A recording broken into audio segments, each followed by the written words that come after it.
Évangile de Jésus-Christ selon saint Jean 7, 40, 53. Certains dans la foule avaient entendu ces paroles. Cet homme est vraiment le prophète! C'est le Messie! Le Messie ne peut pas venir de Galilée! L'Écriture dit que le Messie sera aussi un descendant du roi David et qu'il naîtra à Bethléem, le village où David a vécu. La foule se divisa à cause de Jésus. Certains voulaient qu'on l'arrête, mais personne ne mit la main sur lui. Quand les gardes rentrèrent, les chefs des prêtres et les pharisiens leur demandèrent « Vous ne l'avez pas arrêté?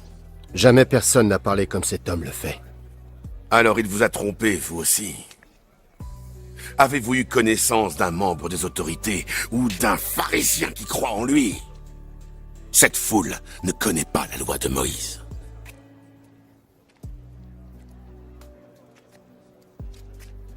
Ils subissent la malédiction de Dieu. L'un des pharisiens présents était Nicomède, qui était allé voir Jésus quelque temps auparavant. Conformément à notre loi, nous ne pouvons condamner quelqu'un sans l'avoir préalablement entendu et sans que l'on sache ce qu'il a fait. Alors, toi aussi tu viens de Galilée.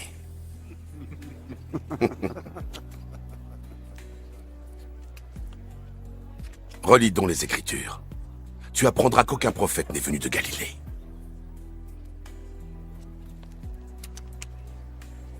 Puis chacun s'en retourna chez lui. Acclamons la parole de Dieu.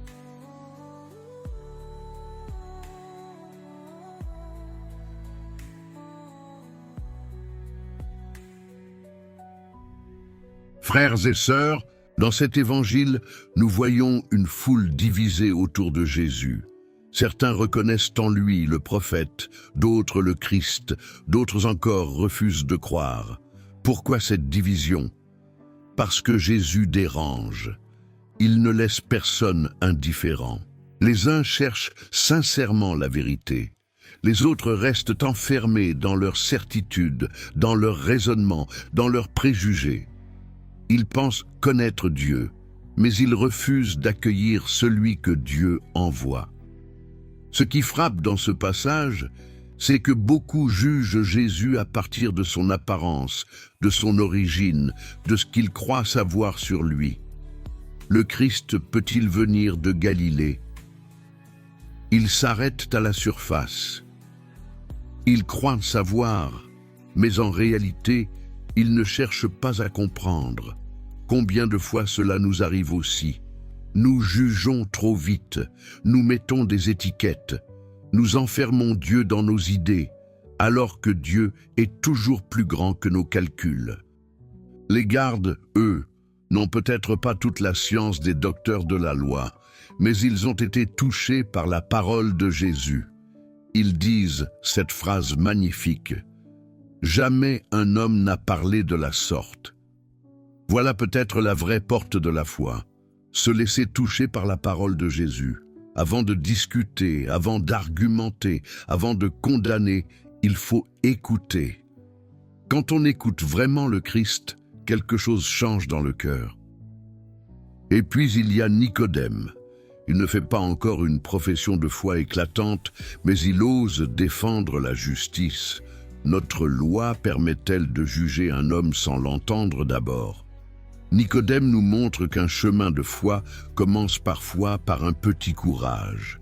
Il ne sait pas encore tout, mais il accepte de ne pas suivre aveuglément la foule ou les puissants. Il ouvre un espace pour la vérité. Frères et sœurs, cet évangile nous pose une question très personnelle. Qui est Jésus pour moi? Est-il seulement une figure religieuse, un souvenir, une habitude? Ou bien est-il vraiment le Christ, celui qui parle à mon cœur, celui que j'écoute, celui que je laisse transformer ma vie? Aujourd'hui encore, Jésus provoque des divisions.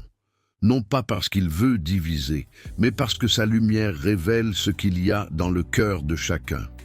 Devant lui, on ne peut pas rester neutre. Soit on s'ouvre, soit on se ferme. Soit on écoute, soit on rejette. Demandons au Seigneur la grâce de ne pas avoir un cœur dur, enfermé dans ses idées ou dans ses préjugés. Demandons-lui un cœur humble, capable d'écouter, de chercher, de reconnaître sa voix. Et demandons aussi le courage de Nicodème, le courage de prendre position pour la vérité, même quand cela coûte. Que cette parole de Jésus fasse naître en nous non pas la confusion mais la foi, non pas le rejet mais l'accueil, non pas la peur mais la confiance.